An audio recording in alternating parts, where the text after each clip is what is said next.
Hello, नमस्कार, आदाब, सत श्री अकाल और अस्सलाम वालेकुम। मैं हूं मोहम्मद अहमद काज़मी, लेकर आया हूं आपका पसंदीदा कार्यक्रम आपके रूबरू।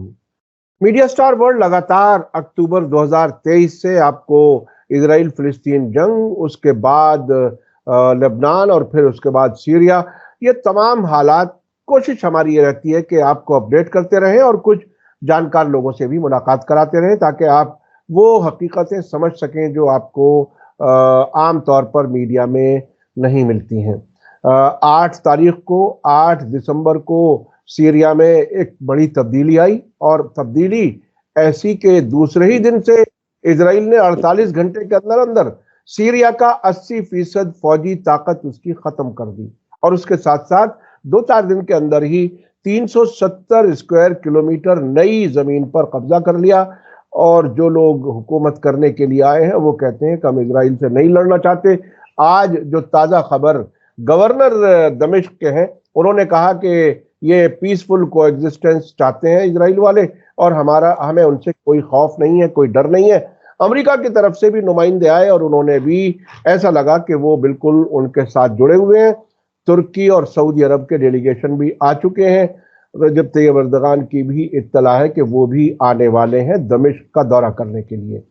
ये कैसे हो गया, क्या हो गया, अब क्या होगा? ये सारे सवालात ऐसे बड़े सवालात हैं क्योंकि बिल्कुल गैर मामूली किस्म की जंग है और इस जंग का आखिर क्या होगा किसी को कुछ पता नहीं है कि आखिर क्या होगा। ऐसे में कुछ आज जो हम बात कर रहे हैं सीनियर जर्नलिस्ट जॉन दयाल साहब से, वो उस इलाके को काफी हद तक जानते हैं, सफर भी किए हैं, और जाहिर है जर्नलिज्म में बहुत सी चीजें सामने से मालूम होती हैं, बहुत सी चीजें बिटवीन द लाइंस पढ़ी जाती हैं। वो सारे तजुर्बात आपके पास हैं। जॉन दयाल साहब, वेलकम है आपका मीडिया स्टार वर्ल्ड। आप मीडिया स्टार वर्ल्ड को वक्त दे देते हैं, लिए उसके लिए हम शुक्रगुजार हैं। तकरीबन 20 दिन हो गए बशार अल असद को वहां से निकले हुए और वहां अब प्रोटेस्ट हैं। ईसाइयों की तरफ से प्रोटेस्ट शुरू हो गए, उनके मजहबी एक निशान को उस पर हमला किया गया। अलावाइट्स की तरफ से भी प्रोटेस्ट शुरू हो गए और ऐसा लगता है कि अभी हालात नॉर्मल होते नजर नहीं आ रहे। आप कैसे देख रहे हैं? और जैसे आपने कहा था, ये दोनों चीज हो ही रही है। तुर्की ने ऐलान किया है और वार्निंग दी है वहां पे बाशिंदों को कि आप तुर्किस्तान की तरफ, तुर्किस्तान भी टर्की की तरफ नजर ना करें। तो कुर्द जो है उनके लिए भी बुरी खबर मानी जा सकती है।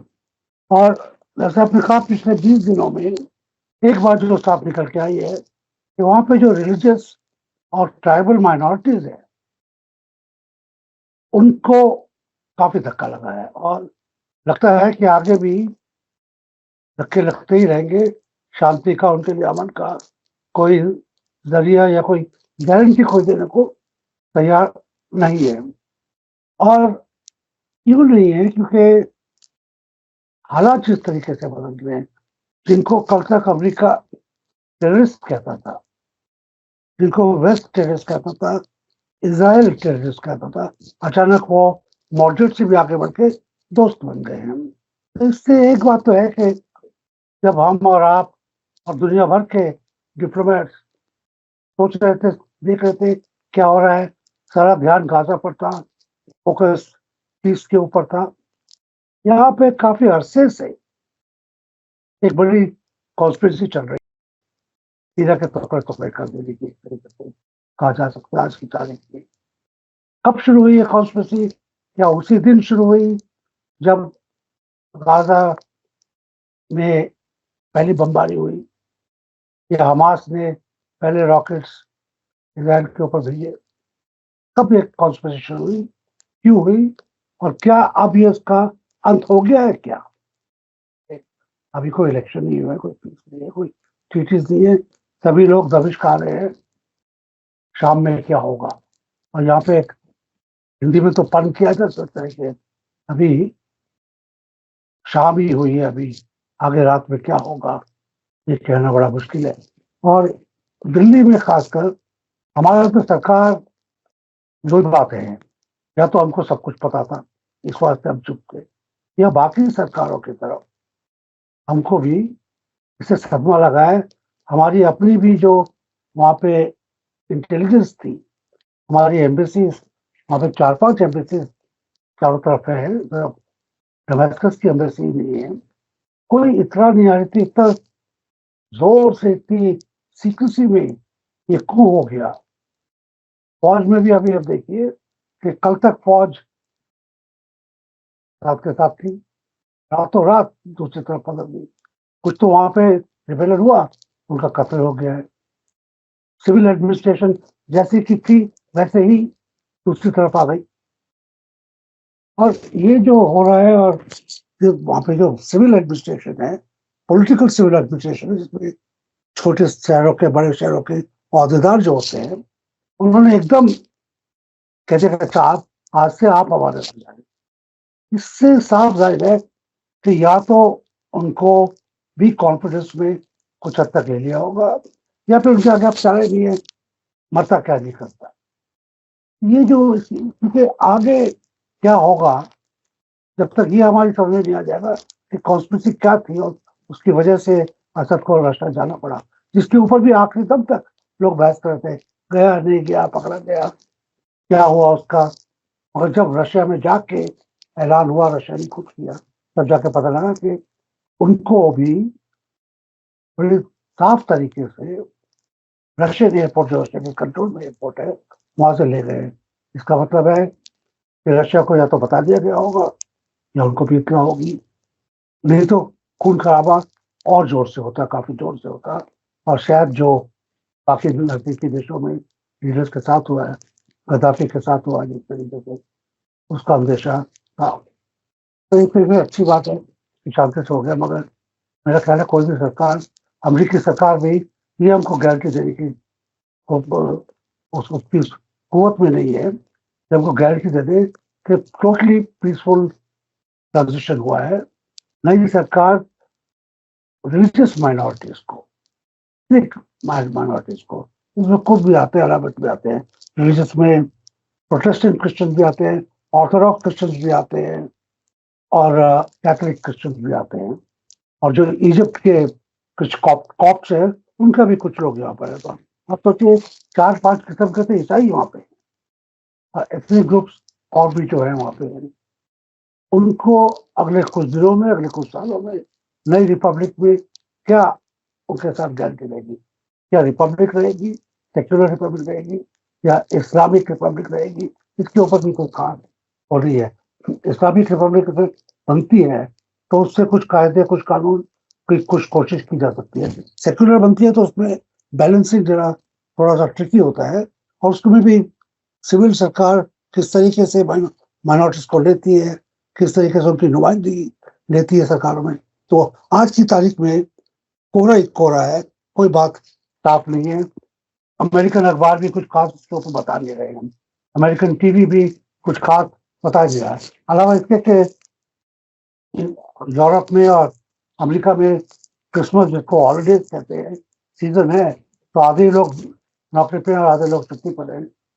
और उस पर सिर्फ मेरा ख्याल है जो मिलिट्री कमांडर्स हैं और CIA के लोग भी शायद फुल फोर्स पे काम कर रहे हैं।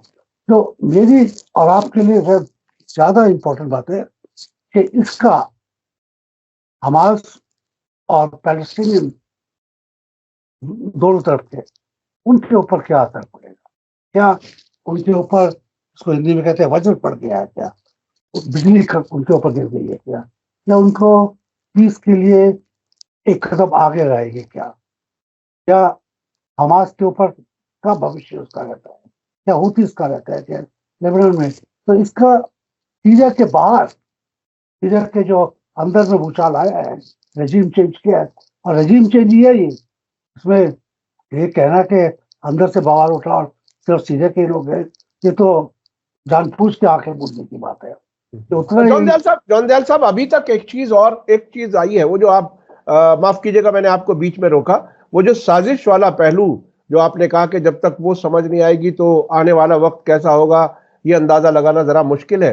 लेकिन एक इशारा तो बिल्कुल शुरू से जो लगातार आ रहा है वो ये कि ये जो आने वाला अबू मोहम्मद अल जोलानी, जिसका नाम अब अहमद अल शरा के तौर पर ब्रांड किया जा रहा है, वो एक बात वो उसने शुरू में कही ये कि ईरान और हिजबुल्लाह हमारे दुश्मन हैं, उनको यहां हम कुछ नहीं करने देंगे। अमेरिका के डिप्लोमेट आई सीनियर, उन्होंने भी कहा कि ईरान का भी यहां कोई रोल नहीं है। और ये बात खुल करके आ गई कि हम इजराइल से नहीं लड़ेंगे, सीरिया थक चुका है जंगों से। और इजराइल ने कब्जे भी कर लिए, फौज को भी तबाह कर दिया, फौजी साजो सामान को खत्म कर दिया। उसके बावजूद फिर भी ये बयान आता है कि हम इजराइल से डरते नहीं हैं, हम उसके साथ कोएग्जिस्टेंस के साथ जीने के लिए तैयार हैं। और इसका सीधा सीधा मतलब यह है कि दोनों के कॉमन दुश्मन ईरान और हिजबुल्लाह, यानी यानी सीधे सीधे जो एक्सिस ऑफ रेजिस्टेंस है वो इनके दोनों के दुश्मन है। तो यहां तक तो चीजें कुछ क्लियर हुई हैं। इसको सुन करके, इसको देख करके आप अब क्या देखते हैं? नहीं, ये जो आप जो कह रहे हैं वो तो साफ था, क्योंकि हाँ। ईरान के खिलाफ इनको आप एक्सेस ऑफ रेजिस्टेंस कहते हैं, और जो बेसिकली जिसमें रशिया को भी हमको नजरअंदाज नहीं करना चाहिए, वो तो है ही। मगर जब आपने रजीम चेंज की बात करते हैं, तो रजीम चेंज के बाद चाहे ईरान हो या सीरिया हो, ये इतनी जल्दी स्पेसिफाई नहीं हो जाता है। नए सज्जन आए हैं, कल को कोई उन्हीं का लेफ्टिनेंट उनके सर में गोली रख देगा, कौन जानता है। वो भी इन्हीं के साथ ही हो गए। स्टेबिलिटी में अभी लाने में इनको थोड़ा सा टाइम लगेगा। ये जो वहां से खबरें आ रही है, जो बाकी लोग सोशल मीडिया पे बात कर रहे हैं, उनको हो जाते हुए कि मैं तो वहां पे गया नहीं हूँ अभी, और शायद इतनी जल्दी वो आप लोगों को आने भी नहीं देंगे, शायद जब तक कि अमेरिका की तरफ से वीजा लेके ना आए। तो ये मैं मेरा पर्सनल इंटरेस्ट स्टडी करने का ये था कि इसका गाजा पे और पैलेस्टीनियंस के ऊपर क्या असर होता है, क्योंकि सीरिया के रहते हुए भी पैलेस्टीनियंस का कोई खास रसद तो वहां से जा नहीं रही थी। मगर जैसे आपने कहा, एक बड़ा एयरबेस ईरान और रशिया के पास था, जो बहुत महत्वपूर्ण है, जिसमें गोलान हाइट्स के नीचे से इसराइल के ऊपर नजर रखी जा सकती है, जिसको अभी भी कंट्रोल में नहीं, सीरिया के कंट्रोल में नहीं है वो फिजिकली भी। अभी भी वहां पे जो बाकी फोर्सेस है रेजिस्टेंस की, वो है वहां पर। तभी मैं खुद, क्योंकि अब हमारे यहाँ पे आज की तारीख में बैठे हुए, जब हिंदुस्तान में खुद चहल पहल बड़ी जोर से चल रही है, हमारा फॉरेन ऑफिस खास कुछ बता नहीं रहा है, खास कुछ बात नहीं कर रहा है।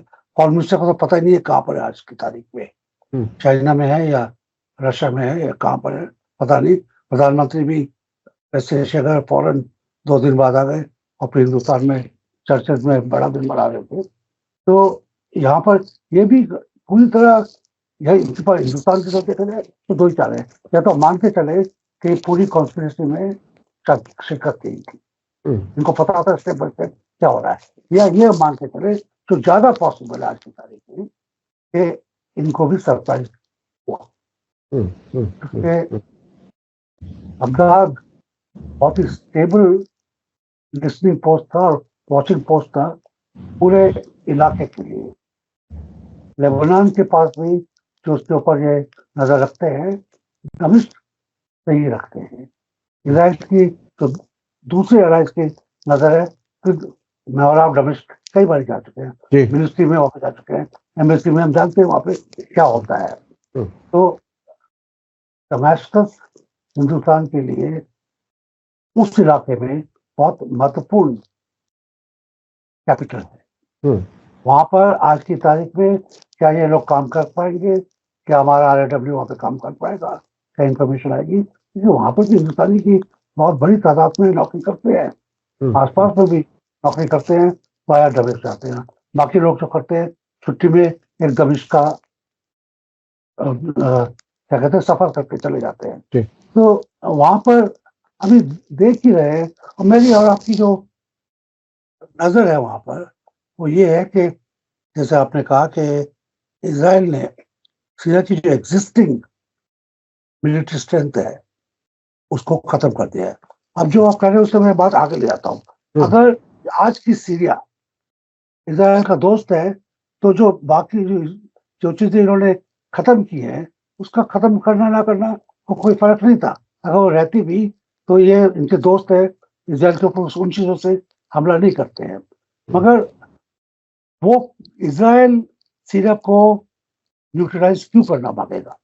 क्योंकि असद अभी पावर में नहीं है, क्यों करना मांगेगा?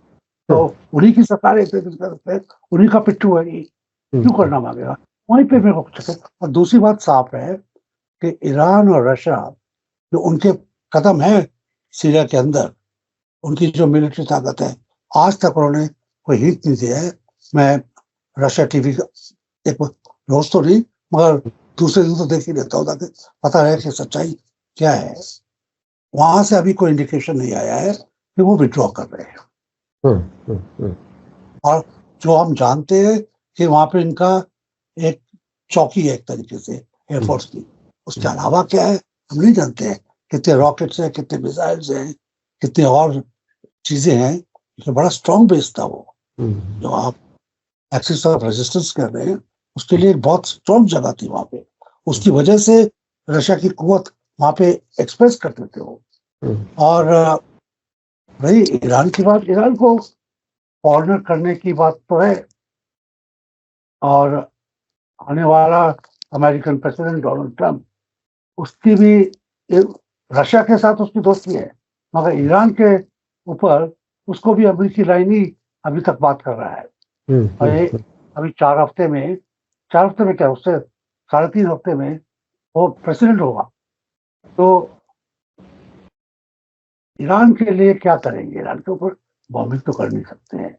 ईरान न्यूक्लियर ना हो मगर ऑलमोस्ट न्यूक्लियर देश है। अच्छा, जिस तरफ आप बात को ले जा रहे थे, मैं फिर वापस उस पे आता हूं।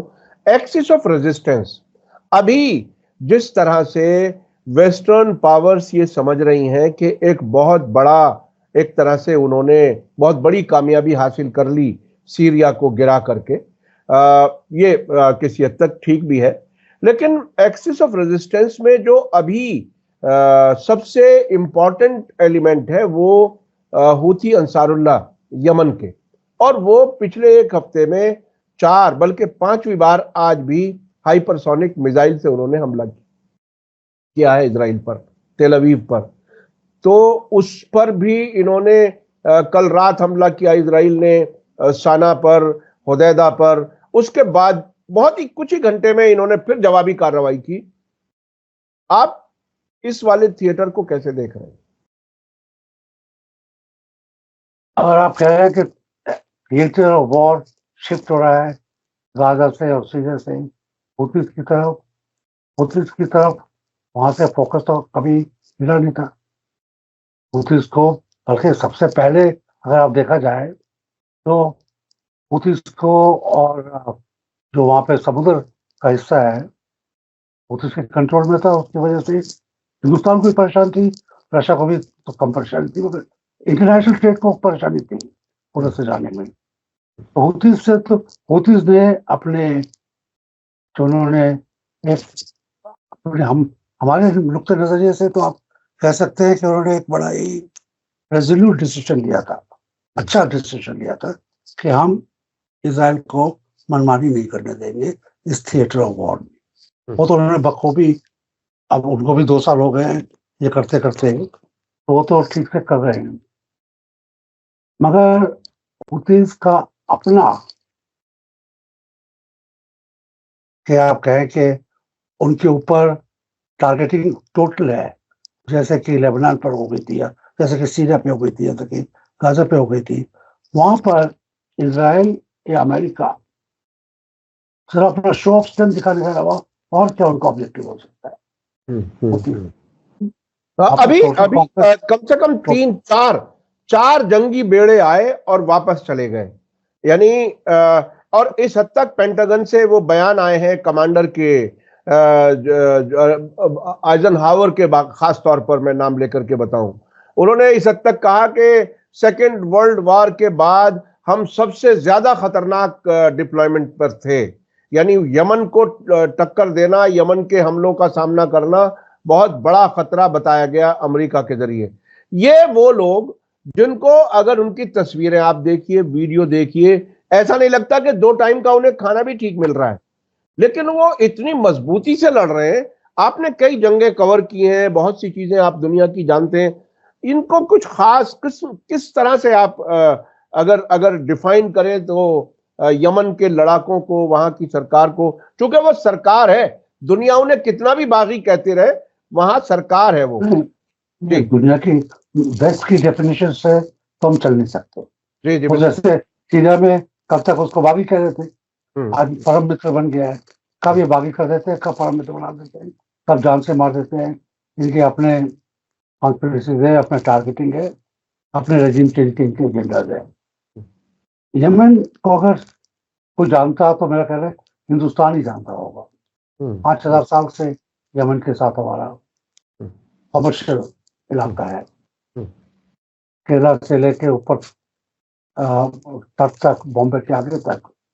अगर किसी का आजकल उसको खून का रिश्ता कह सकते हैं, ट्रेडर्स आते हैं यहाँ, शादी करते हैं, बच जाते हैं, यहाँ के लोगों को अपने साथ ले जाते हैं। तो यमन का एक बड़ा हिस्टोरिक जात कहना तो बड़ा मुश्किल होता है, कौम ही कह सकते हैं, बड़ा हिस्टोरिक कौम है। इसे बहुत कुछ बखालते हैं। ये अरब्स की तरह नहीं है कि कब तक खाना बदोश थे और कबायली थे और चलते थे और आज अचानक तेल मिल गया तो अमीर हो गए। ये उससे नहीं बढ़े हैं। ये तेल की ताकत से अचानक नहीं बढ़ गए हैं। ये पहले भी बहुत सीधे सीधा भी जैसे कह सकते हैं आप, ये पुराने देश है, 5,000 साल से, 1,000 साल, कहीं तो कहते हैं 10,000 साल पुराने देश है, पुराने शहर है, पुरानी कौमें हैं जिन्होंने दुनिया को पढ़ना लिखना, आर्ट, केमिस्ट्री सिखाई है। सिक्के इनके नाम पे चलते थे, पर्ल्स यमन की आती थी। तो कौम है, जरूर है, इसको अपने ईमान पर और अपनी आइडेंटिटी पर बहुत फोकस है, जो कि शायद बाकी सीरिया जो कॉम्पोजिट कंट्री है उसमें बहुत फर्क फर्क किस्म के लोगों का कॉलिशन है। अरवासी भी उसमें है, ईसाई भी हैं, अरब भी हैं, इजिप्शियंस भी वहां पर हैं। तो उसकी तरह ना होके इनका लैंडमार्क बचाने का बात कम है। एक तरीके से नाक और साख और जिसको दोस्ती कही उसकी निभाने के लिए इनका इच्छा है इनके दिल में। इसको टेक्निकल भाषा में डिफाइन करना बड़ा मुश्किल हो जाता है, मगर कौम ये है जिसको आपको एक तरीके से फिलिस्तीनियों की तरह कौम है जिसने अप्स एंड डाउन्स हिस्ट्री के 5,000 साल से देखे, और ये आज के अचानक धक्के से डरता नहीं है और अपनी ताकत को किस हद तक देख सकता है उसमें भी डरता नहीं है। मेरा ख्याल है ये जिनकी स्पिरिट है उसको आज की तारीख में कह सकते हैं बड़ी गाजियन स्पिरिट है। बहुत ही मजबूत किस्म के लोग हैं, इरादे के पुख्ता हैं। अच्छा, मैं अब एक और दूसरे पहलू की तरफ जाना चाहता हूं। आयतुल्लाह खामेनाई ईरान के सुप्रीम लीडर, सीरिया के इस तब्दीली के बाद, हालांकि कुछ चीजें आई कि बशार अल असद में क्या तब्दीलियां आने लगी थी, वो रेजिस्टेंस से जरा दूर जाने लगे थे, हमारा वो पहलू नहीं है, लेकिन चूंकि लोग आने वाले वक्त के बारे में कुछ समझना चाहते हैं, आयतुल्लाह खामेनाई अब से इस तकरीबन 15-20 दिन के अंदर अंदर उन्होंने 2-3 मौकों पर ये बात कही है कि सीरिया के गयूर जवान, गयूर मतलब गैरतमंद और जिन्हें अपनी पहचान पे फख्र है, वो जवान उठेंगे और ये जो इस तरह से आर्टिफिशियल किस्म की एक इनकलाब बताया जा रहा है, तब्दीली लाई गई है, जी जी जी जी जी, जो थोपा गया है उसे ये उखाड़ फेंकेंगे। आपको क्या मतलब उसमें क्या कुछ नजर आ रहा है? क्या वो, चूंकि जाहिर है इतना बड़ा लीडर कह रहा है तो उसके पास कुछ इंफॉर्मेशन तो है, वहां एक लंबे अरसे से ईरान मौजूद था, आपको क्या लगता है वहां के हालात के क्या आने वाले वक्त में क्या हो? जो आपने एग्जैक्ट डिटेल बताए बिना वक्त के जाने, मैंने भी यही बात कही थी कि ये जो चेंज हुआ है अभी डस्ट इतनी सेटल नहीं हुई है।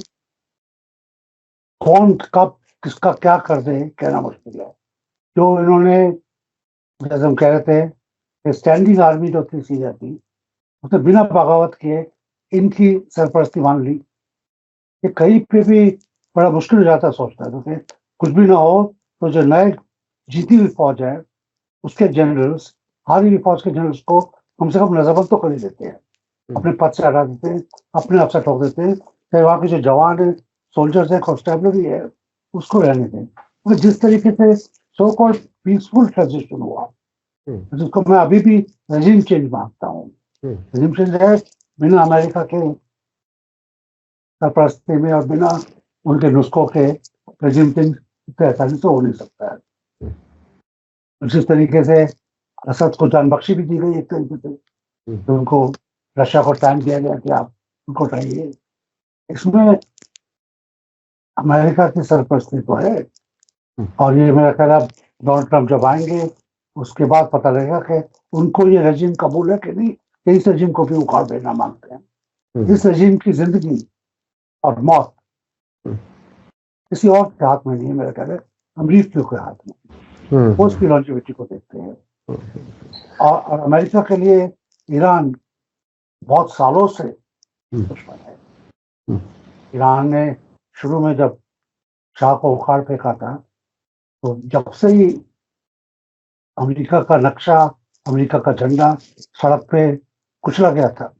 ये तो भूलते नहीं है वो, और ना ही ईरान भूलता है कि हमने इनसे दुश्मनी ली है और इसकी दुश्मनी को हमको कबूल करना है, तभी वो उनसे सच बोल जाते हैं ठीक ठाक। अच्छा, एक चीज है जो समझने की है, 2003 में जिस तरह से सद्दाम हुसैन की हुकूमत गिराई, जाहिर है अमेरिका की फौज ने गिराई और वो रजीम चेंज था, और उसके बाद में फौरन अमेरिकन ने वहां की फौज को भी डिसबैंड कर दिया था। उस जंग को हमने कवर किया था बाकायदा, वहां पर दूरदर्शन पर प्रोग्राम था world view India, Saeed Naqvi साहब की लीडरशिप में। मैंने भी वहां पे ग्राउंड पे बहुत सी चीजें देखी। अब भी अब ऐसी हालत के बगैर यहां भी मिलिट्री को एक तरह से डिसबैंड कर दिया गया, और कुछ तो लोग छोड़ करके चले गए इराक, ऐसी रिपोर्टें आई, और फिर बाकायदा फॉर्मली अनाउंसमेंट हुआ कि पुरानी फौजें जो है वो डिसबैंड कर दी गई हैं, उनकी अब कोई गुंजाइश नहीं है।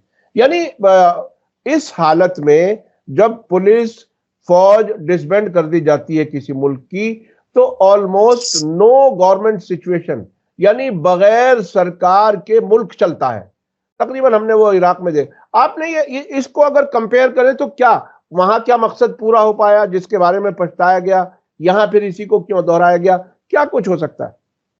आप तो वहां पर थे, अमेरिका की बमबार्डगी बड़े जोर की थी, ये भी सच है, मगर अमेरिका ने कितनी घूस खिलाई, जैसे त्रिपोली में खिलाई, कितने लोगों को खरीदा, कितने जेनरल्स को खरीदा, का पता नहीं है।